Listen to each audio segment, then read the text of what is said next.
여러분 반갑습니다. 진짜 풍요의 길을 안내하는 문은식 소장입니다. 여러분은 부자가 되고 돈을 무한대로 창조할 수 있는 아주 간단하고 쉬운 법칙이 있다면 믿으시겠어요? 또는 그 법칙을 매일 실천할 수 있을까요? 아마 이런 질문을 받은 대부분의 사람들은 멈칫할 겁니다. 왜냐하면 상식으로는 이해할 수 없는 영역에 있기 때문이죠. 그런 법칙이 있을 수도 있지만 그렇다고 내가 믿기에는 너무 멀게 느껴질 수도 있고요. 또는 그런 법칙 같은 것은 그냥 지어낸 이야기라고 밀쳐버릴 수도 있습니다. 때로는 그런 법칙을 믿고 싶을 수도 있죠.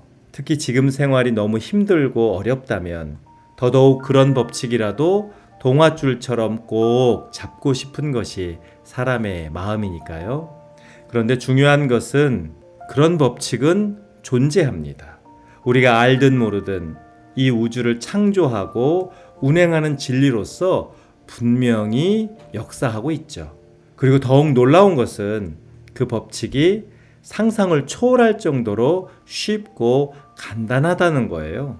너무 쉬워서 그래서 사람들이 믿으려 하지 않는 법칙, 너무 간단해서 오히려 실천하지 않는 법칙. 그러나 우주를 창조하고 운행하는 가장 경이롭고 위대한 법칙, 자신의 한계를 뛰어넘어 위대한 부를 일군 사람들 대부분이 실천했던 바로 그 법칙.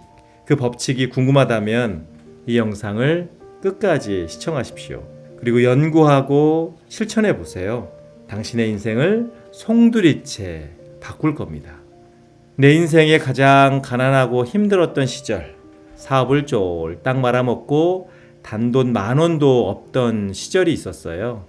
배가 고픈데 가진 돈이 하나도 없어서 하루를 꼬박 굶은 적도 있었습니다. 그때 할 수 있는 것이 아무것도 없었는데요.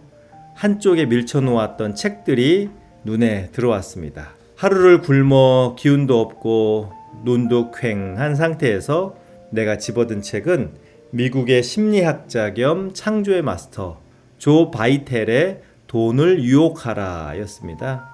사실 그 책은 사업을 시작하기 전에 읽었던 책이었어요. 조 바이테일이 전하는 메시지는 간결하면서도 바로 실천할 수 있는 것들이 많아서 거의 대부분 읽었던 상태였습니다. 그런데 그날 이미 읽었던 돈을 유혹하라 라는 책을 다시 보면서 전과는 전혀 다른 자각이 몰려왔습니다. 그가 말하는 내용보다 그의 책을 통해서 내가 어디에 집중하는지를 더욱 선명하게 깨달은 겁니다. 단숨에 책을 읽고 나서 마치 천둥벼락처럼 내 마음을 강하게 두드린 음성이 있었어요. 오직 풍요에 집중하라. 오직 풍요에 집중하고 또 집중하라. 정신이 번쩍 났습니다. 그동안 내가 얼마나 가난과 결핍에 초점을 두고 살았는지를 여실히 자각했던 거죠. 얼마나 부족한 것에 집중하면서 지금의 현실을 창조했는지 절절하게 깨달았죠. 나는 우선 그런 나의 의식을 있는 그대로 인정했습니다.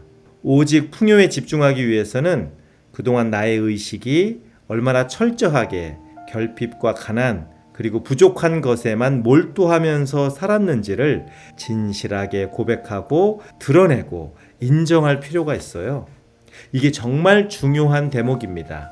많은 사람들은 풍요에 집중하라고 하면 그때부터 무턱대고 풍요로운 것을 바라보고 풍요를 느끼려고 합니다. 그런데 마음의 원리로 바라보면 그것은 매우 위험하고 어리석은 시도예요. 왜냐하면 아무리 내가 겉마음, 즉 표면의식으로 풍요에 집중을 하려고 해도 아주 깊은 마음, 즉 무의식에 스며들어 있는 결핍과 가난 그리고 부족함을 덮거나 숨길 수가 없기 때문입니다. 그런데 이 말을 듣고 이렇게 반문할 수 있어요.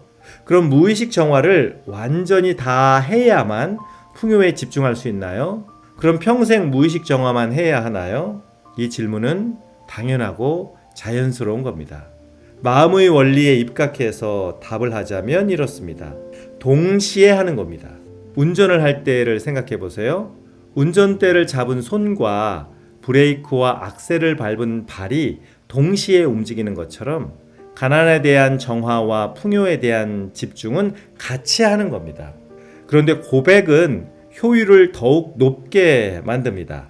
즉, 내가 얼마나 결핍과 가난에 그리고 부족함에 의식의 초점을 맞춰서 살아왔는지를 우주님 앞에 있는 그대로 고백하는 것은 정말 대박이죠. 그 고백은 스스로의 의식과 그 의식이 창조한 인생을 그대로 인정하는 것이거든요. 그래서 정화의 기간을 압축하고 단축해 줍니다. 특히 진실한 마음으로 고백하면 할수록 풍요에 대한 저항을 줄여줍니다. 자, 다시 정리하면 이렇습니다. 의식을 풍요에 집중하기 전에 반드시 그동안 얼마나 결핍과 가난 그리고 부족한 것에 초점을 맞추고 살았는지를 진실하게 고백하라. 고백을 하면 할수록 정화의 효과는 올라가고 풍요에 대한 저항은 점점 줄어든다. 이 원리를 꼭 기억하고 실천해 보세요. 나도 그런 과정을 스스로 선택하고 정성스럽게 행하면서 정말 놀라운 인생 역전을 창조할 수 있었으니까요.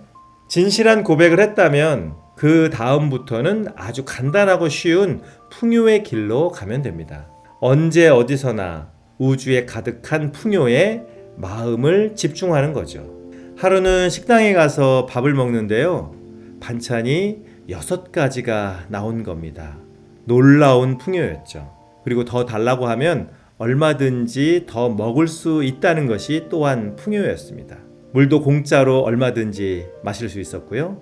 나는 내 앞에 펼쳐진 그 놀라운 풍요를 보면서 식사를 하기 전에 그 식당에 있는 것들을 또 한 번 쭉 살펴봤습니다. 식탁도 여러 개가 있고 의자도 정말 많네. 나는 식탁과 의자의 개수를 세기 시작했어요. 넓은 식당 공간에 정말 많은 식탁과 의자들이 있었죠. 그와 함께 손님들도 많았고요. 반찬들이 쉴 새 없이 손님 사이를 누비고 다녔습니다. 모든 것이 넉넉하고 많고 풍족했죠. 나는 그 모든 풍요에 초점을 두고 정말 맛있는 식사를 했습니다.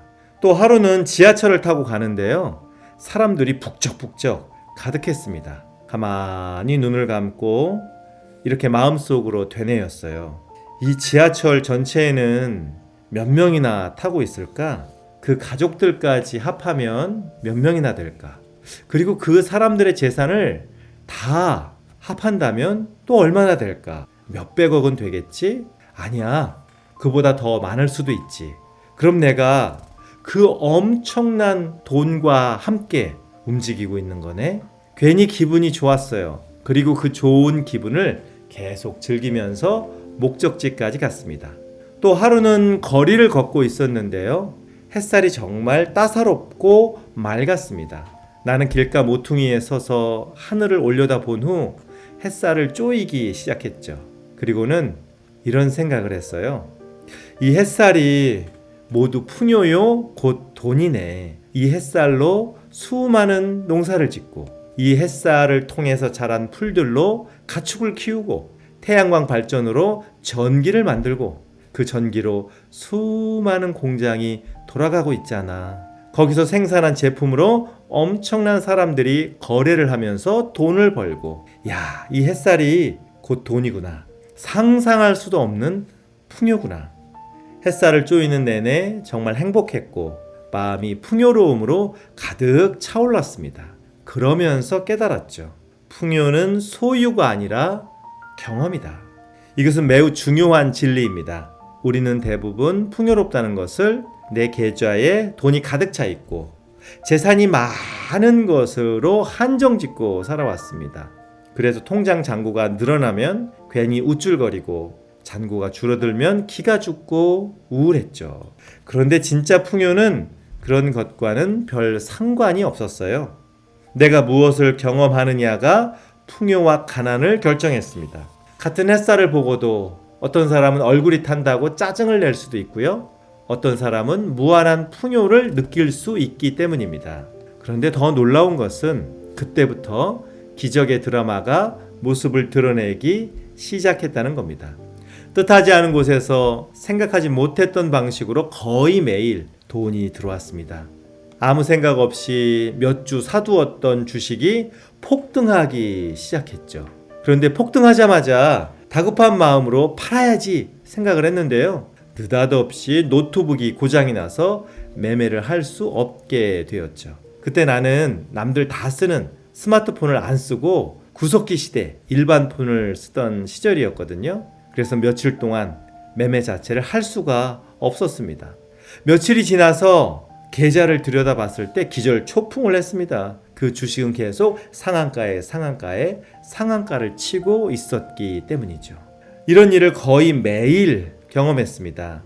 내가 작고 사소한 것에서부터 하찮은 일에 이르기까지 계속 풍요에만 초점을 맞추면 맞출수록 나를 찾아오는 실질적인 돈과 풍요는 점점 더 커졌습니다. 그러면서 나의 의식은 완전히 바뀌기 시작했죠. 그리고 내 마음속에서 다시 강렬한 음성이 올라왔어요. 나의 소유물만 바라보지 말고 우주의 풍요를 즐겨라. 그때부터 나는 본격적으로 내가 가지고 있는 것에서 시선을 돌려 우주의 풍요로움을 바라보기 시작했습니다. 매일 우주가 얼마나 풍요롭고 그 풍요의 모습들이 얼마나 신비하고 아름다운지를 명상했죠. 하늘도 자주 올려다보고요. 우주 사진과 영상도 자주 시청했습니다. 꽃들과 나무들 그리고 새들도 모두 우주의 풍요로움 그 자체였죠. 그리고 시간이 나는 대로 숲으로 갔습니다. 숲은 풍요로움의 극치였기 때문이죠. 맑고 싱그러운 공기에서 솔솔 불어오는 꽃들의 향기까지 더 바랄 것도 없고 더 원할 것도 없는 무한대의 그리고 완전한 풍요만이 숲에는 가득했습니다. 나는 그 풍요로움에 푹 잠겼어요. 거의 매일 숲속에서 풍요의 목욕을 했습니다. 그러다 유튜브 채널을 시작했죠. 그러면서 상상할 수 없는 돈들이 파도처럼 밀려왔습니다. 많은 때는 한 달에 3억이 넘는 돈을 벌기도 했죠. 그냥 애쓰고 노력하고 버둥거리지 않아도 풍요가 내 삶 속으로 흘러들어왔습니다. 아주 편안하고 자연스럽게 오직 풍요의 마음을 집중하고 있었을 뿐인데요. 그러면서 깨달은 진리가 있습니다. 내 에고를 넘어서는 만큼 우주의 풍요가 밀려온다입니다. 그동안 나는 철저히 내 에고 속에서만 모든 것을 바라보고 있었습니다. 그런데 풍요에 집중하면서 에고의 울타리를 넘어 우주와 접속하고 좀 더 우주와 가까워지고 있었던 겁니다. 그러면 어떻게 하는 것이 에고를 넘어 우주의 풍요에 접속하는 길인지 알려드릴게요. 첫 번째는 작고 사소한 것에서 풍요를 발견하세요. 물 한 잔 마실 때 그것이 우주의 풍요임을 자각하고 느끼고 즐기세요. 단돈 1,000원이 우주의 풍요임을 알고 감사하게 사용하십시오. 그러면 경험할 수 있어요. 얼마나 놀라운 풍요 속에 내가 이미 존재하고 있는지를요. 두 번째는 우주의 풍요로움을 자주 묵상하고 바라보세요. 지금 내 처지에 초점을 두지 말고 우주의 무한 풍요를 신뢰하고 찬미하십시오. 그때 이미 나의 의식은 우주의 풍요에 접속을 합니다. 세 번째는 우주의 풍요로움과 내가 원래 하나로 연결되어 있다는 것을 인정하세요. 내 에고가 작아서 아직 다 받아들이지 못할 뿐 원래 우주의 풍요와 내가 완전히 하나로 연결되어 있음을 인정만 해도 놀라운 변화가 찾아옵니다. 네 번째는 조급한 마음을 내려놓고 하루하루에 집중하세요. 결핍과 가난 그리고 부족함에 초점을 두면 마음이 늘 조급하고 답답하고 불안합니다. 그러나 그럴수록 우주의 풍요에 집중하면서 오직 오늘 하루를 잘 사는 것에만 관심을 두는 것이 가장 좋습니다. 다섯째는 돈이 들어오고 나가는 것에 초연해지세요. 들어올 때는 기쁘게 맞이하고 나갈 때는 축복하면서 보내세요. 그러면 마치 물 흐르듯 바람이 불듯 모든 것이 자연스럽게 조화를 되찾고 풍요의 길로 나갑니다. 가장 중요한 것은 서두르지 않고 여유 있게 이 풍요의 길을 가는 것입니다. 마음에 힘을 주고 당장 무엇이라도 창조하겠다는 생각이 가장 위험합니다. 각자의 처지에서 할 수 있는 만큼 편안하게 즐겨보세요. 이 원리는, 이 법칙은 나의 의식이 초점을 두는 것을 우주는 그대로 드러낸다고 하는 놀라운 진리를 설명하는 것입니다. 그런데 너무 쉬워서 오히려 하다 말다 할 수 있는 법칙이기도 합니다. 그래서 한결같이 실천하는 것이 핵심 중에 핵심입니다. 이 영상을 시청하는 모든 분들이 넉넉하고 행복한 풍요의 길로 가기를 축복하면서 진짜 풍요의 길로 안내하는 문훈식 소장이었습니다.